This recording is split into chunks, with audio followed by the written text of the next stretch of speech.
tant que abîme la responsabilité na rayon de contrôle na yo mutu na ko mutu société biloka boye solution ko sala ko swala te ko bunda te kende na leta ko kotisa dossier na yo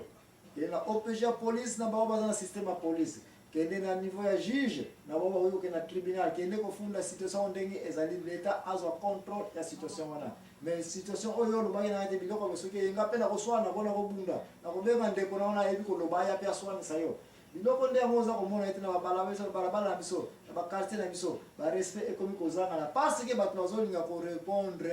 baproblème korésoudre yango na place oyo bango baza na permission ya korésoudre baproblème oyo te mama likambo oti kobimisa oyo eza très monene oyo eza likambo ya kosakana te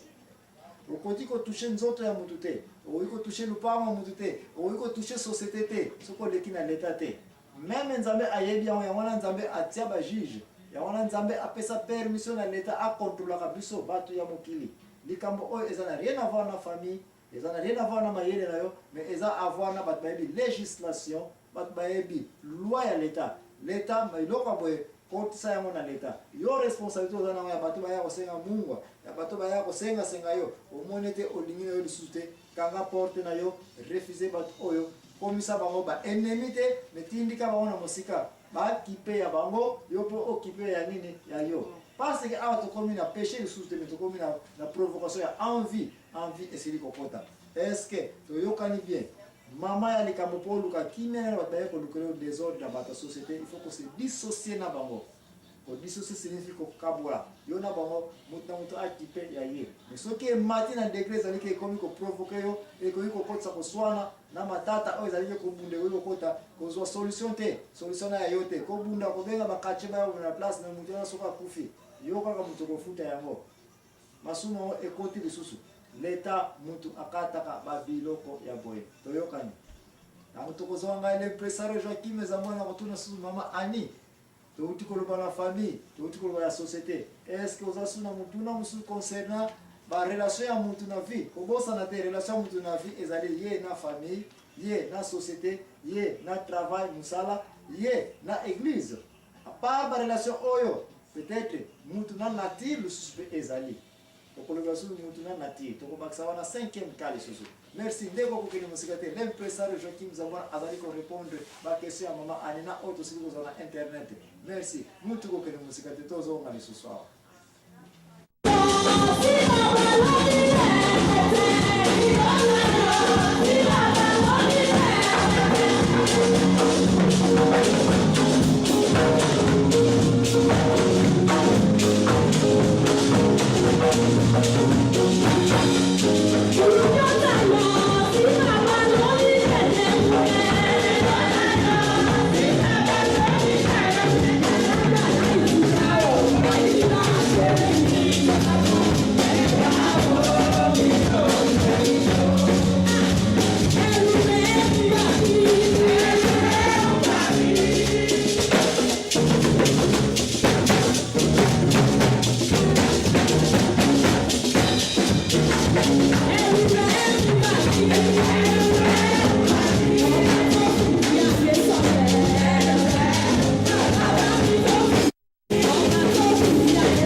priorité bandeko na mutu koleka déjà tozali kolobela pour le moment tozali kolobela te mutu na société azali na ba relation ebele relation na ye na famille na ye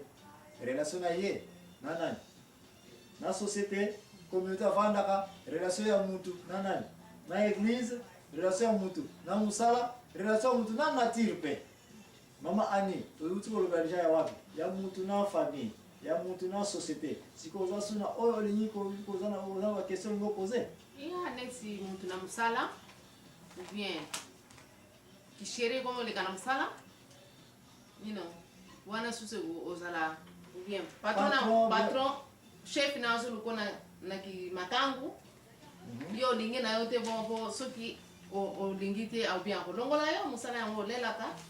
et vous mususu pe ko kozala bon tikato lo babo mususu pe ko kozala bien chef na yo ou bien azulu kona makambu pona nini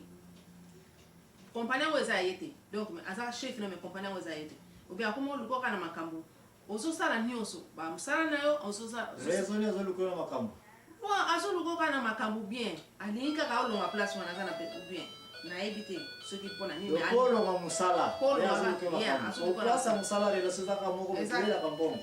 ou bien otiki yango para passer mu responder makambu za kolobela ou bien batu so bakomi koluka na makambo bakoti na banganga bakomi kolukelo bakisi be bampoisonne yo nyonso wana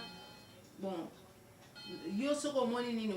situation oyo ezoleka po otia pe na kati na nani wana nini mpenza okosala na banza olobaki su concerne promotion na bapromotion oza koyeba te ozo travailler na mutu yo mutu za chef ye aza na nsima na yo zokani mutu aza na nsima na yo azalaka deja akomi kolukelo manque ya pe mpona nini po olonga na poste wana epuis ye azwa promotion amata po ye azokanisaka ye mutu aza subalterne numéro 2 après yo n'est-ce pas alingi osote epuis asali nini aye kozwa nde nyonso eza kosala ete kimia ezali kozanga mama aliango ozonga kosipote n'est-ce pas epuis olingi koyeba solution nini ya chrétienne eza na bisika oyo na banza na kolanda yo point par point otai koloba liboso ete okomona oza na musala wana patron aza na problème na yo mon patron oyo tika un peu to yango mpe très clair ke na société na yo qu'est-ce signifie patron na patron ako ozala be ye aza patron na yo eza musala na ye aza patron na yo bon place wana se na oyo echoué patron elingi ya koloba ete ye nkolo ya compagnie ye nkolo ya ndako epuis baengage yo soit toza boyi na ndako wana patron na yo n'est-ce pas